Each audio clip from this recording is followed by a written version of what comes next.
Bonjour à toutes et à tous.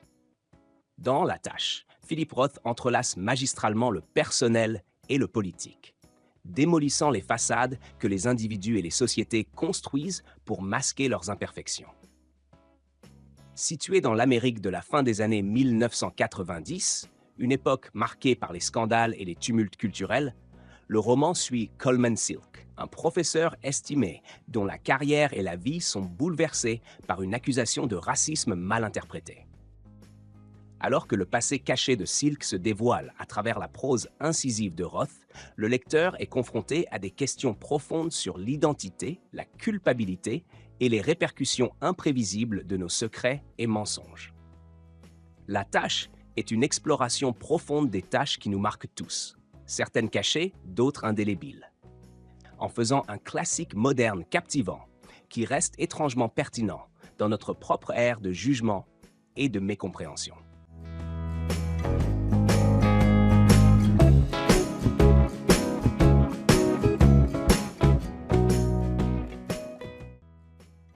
Coleman Silk, professeur respecté, est brutalement accusé de racisme envers ses étudiants. Refusant de se défendre, il préfère quitter son poste plutôt que de livrer un secret qui pourrait tout changer. C'est alors que Nathan Zuckerman, son voisin et écrivain en quête d'inspiration, décide d'enquêter sur Coleman et découvre un passé sombre et complexe. Coleman révèle à Nathan qu'il a passé sa vie à cacher ses origines noires pour s'intégrer dans une société blanche et conservatrice. Il a tout sacrifié pour protéger sa réputation, mais cette mascarade l'a finalement conduit à sa perte. Sa relation avec Fonia, une femme de ménage troublée et fragile, le plonge dans un tourbillon de passion et de destruction. Fonia est hantée par son passé, marqué par la guerre du Vietnam et la violence de son ex-mari, qui la harcèle sans relâche. Entre secrets inavoués, mensonges et trahisons, Coleman et Fonia tentent de se racheter mutuellement, mais le poids de leur passé respectif les rattrape inexorablement. La société les condamne, les juge et les exclut, les obligeant à se confronter à la négation de soi et à la recherche de rédemption.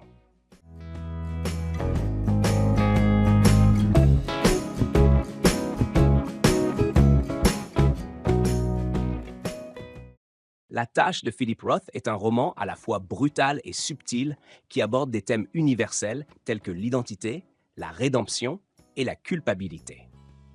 À travers l'histoire de Coleman Silk et de Fonia, l'auteur explore la complexité de l'être humain et les masques que nous portons pour survivre dans une société marquée par le jugement et la stigmatisation. Coleman incarne le refus de l'altérité et la lutte pour l'intégration, au prix de sa propre authenticité. Sa relation avec Fonia est le reflet de sa quête de rédemption et de sa volonté de se défaire des conventions sociales et morales qui l'entravent. Fonia, quant à elle, symbolise la fragilité de l'âme humaine et la recherche éperdue de liberté et d'authenticité, malgré les cicatrices du passé. Philip Roth nous livre un roman puissant et poignant, qui nous confronte à nos propres doutes et contradictions. À travers une prose incisive et des dialogues percutants, l'auteur nous invite à réfléchir sur la nature complexe de l'identité et sur les choix qui définissent notre destin. La Tâche de Philip Roth est un chef-d'œuvre de la littérature contemporaine, qui nous plonge au cœur des tourments de l'âme humaine et des dilemmes moraux qui la gouvernent. À travers l'histoire de Coleman Silk et de Fonia, l'auteur nous offre un portrait saisissant de la condition humaine, entre ombre et lumière, mensonge et vérité.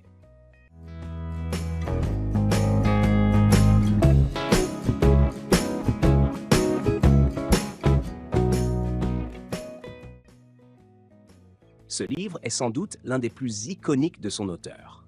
Toujours attaché à ses thématiques de cœur, le sexe, l'hypocrisie d'un milieu, entre autres, Roth continue ici à sonder l'âme d'une époque et d'un pays. Sur fond d'affaires Clinton, qui refera surgir le puritanisme d'une société américaine fracturée, il s'attaque ici au monde universitaire et à ses dangers. Avant-gardiste sans doute, Roth met le doigt sur les dérives d'une intellectualisation à outrance et des combats nécessaires, racisme, féminisme, souvent poussés dans leurs excès. Les attaques à l'encontre de Coleman Silk se rapprochent curieusement de ce néologisme en vogue en ce moment, le wokisme. Plus édifiant encore, Roth fait dire à la sœur de Silk ce qu'il pense sans doute de l'état actuel de l'enseignement aux États-Unis. Un niveau en dégringolade et des élèves protégés qui refusent de s'accrocher pour apprendre.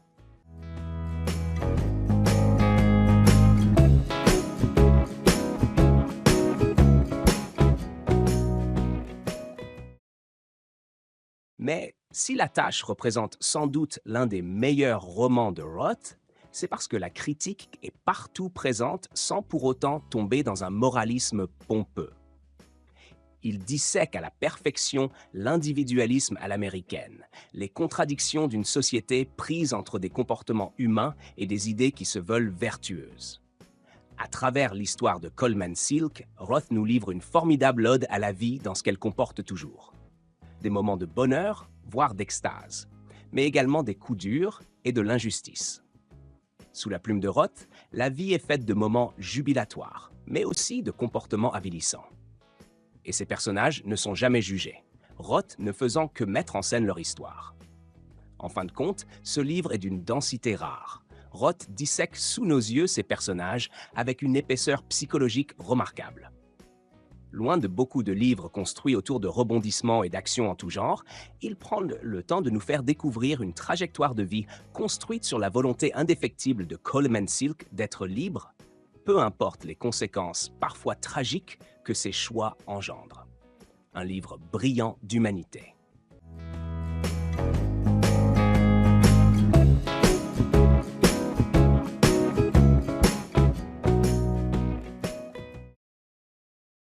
La question que nous nous posons désormais est simple. Le dévoilement du secret est-il le bout de l'attente et donc la vérité tout entière, ou n'est-il qu'une partie seulement de la vérité, nécessitant la poursuite de l'histoire? On peut dire que l'aveu du secret ne clôt pas le suspense de la fiction, et cela aussi est une prouesse. Une dizaine de pages ont été nécessaires pour conduire en douceur le lecteur à la famille noire modèle. 90 autres raconteront la vraie histoire de Coleman Silk. Le lecteur a été mis en appétit, et si son intérêt commençait à faiblir face à la paranoïa de Silk, il a été tout à fait réveillé. Savoir que Silk est noir n'est pas suffisant. Il lui faut apprendre comment il a conduit sa vie comme un match de boxe, laissant knock-out un certain nombre de personnes pour sortir vainqueur du ring. Il faudrait s'attarder sur le couple parental. Moss, alliant la blessure secrète de dignité du père à la douceur de la mère, l'intransigeance du premier, se traduisant par toutes ses conduites de vie et ses principes. Il est aussi armé d'une conscience linguistique très développée, se traduisant par une expression choisie, manifestement transmise à son fils. La mère, Gladys, est prête, par tendresse, à aller loin pour ne pas perdre son fils préféré, sans se départir d'une grande lucidité.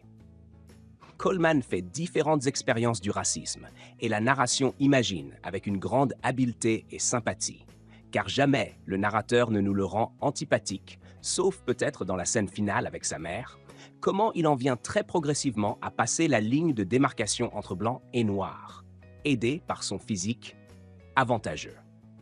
Coleman refuse l'assignation à la race en sauvant sa peau. Qui est alors responsable ? L'individu ou le contexte d'une société qui l'accule à ce choix.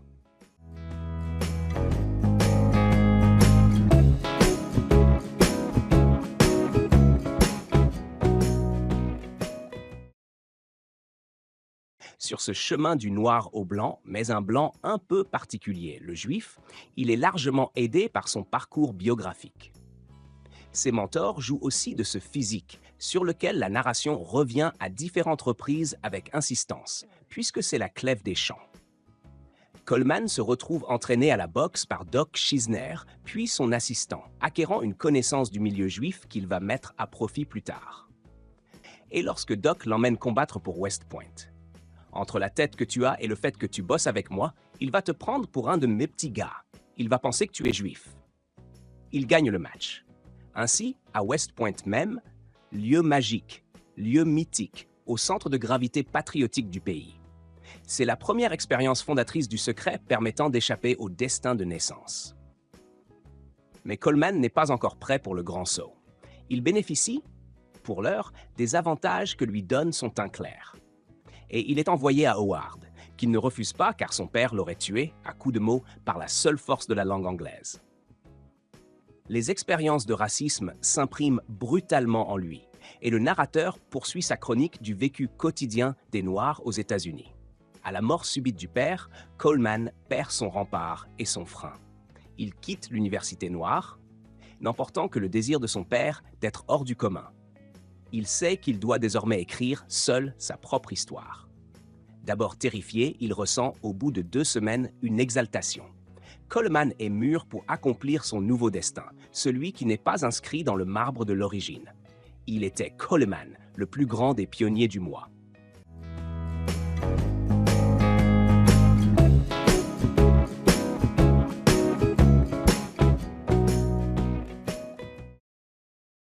Dès lors, le mensonge s'inscrit dans sa vie, mais n'y règne pas encore totalement. Brillant, intelligent, blanc, il est en pleine ascension sociale et amoureuse. Il se retourne contre les siens pour bien se démarquer, tout en conservant des liens avec sa famille. Il rencontre Stina et croit qu'il peut partager son secret avec une femme amoureuse. Cette ultime expérience, la confrontation des 3 femmes, Stina, sa mère et sa sœur, et la fuite de Stina le poussent à l'ultime rejet. Plus jamais, il ne partagera son secret sous peine de remettre en cause la construction de sa vie. Il lui faut donc exclure les siens, dont sa mère, de cette vie qu'il façonne dans l'ascension et la réussite blanche. Et lorsqu'il épouse une juive non juive et qu'il lui cache son origine, lui racontant l'histoire de sa vie que le lecteur connaît déjà, il a le sentiment d'une blague colossale unique en son genre, en même temps qu'un règlement de compte. Il lui reste à assassiner sa mère, qui pourtant lui dit des vérités terribles. Il y a toujours eu quelque chose chez nous, et je ne te parle pas de notre couleur, quelque chose dans la famille qui te freinait. Tu penses en prisonnier. Si, Coleman Brutus, tu es blanc comme neige, et tu penses en esclave.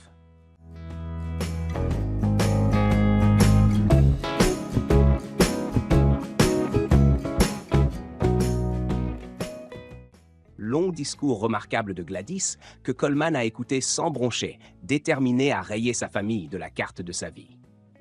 Cette seconde partie s'achève sur l'interdiction que son frère aîné lui assène de revoir sa mère. Ne t'avise pas de montrer ta petite face de Blanche-Neige dans cette maison. L'intelligence de ce roman est dans cette biographie 2 fois racontée, avant et après le secret, en essaimant des biographèmes qui prennent leur sens à la 2e citation, comme c'est le cas ici pour l'insulte Blanche-Neige que Coleman avait assénée à son avocat et dont on découvre qu'elle est celle que son frère lui a jetée à la face au moment clef de la rupture définitive. Au final, seul le passé revêt de l'importance au regard de ce qui continue de construire ces hommes et ces femmes. Tous tentent de s'extraire de leur propre souffrance sans jamais y parvenir, essayant en vain de chasser leurs démons pour mieux affronter le présent. L'Amérique triomphante dégringole de son piédestal, en silence, tel un gigantesque château de cartes renversé par un vent léger. Pourra-t-elle s'en relever?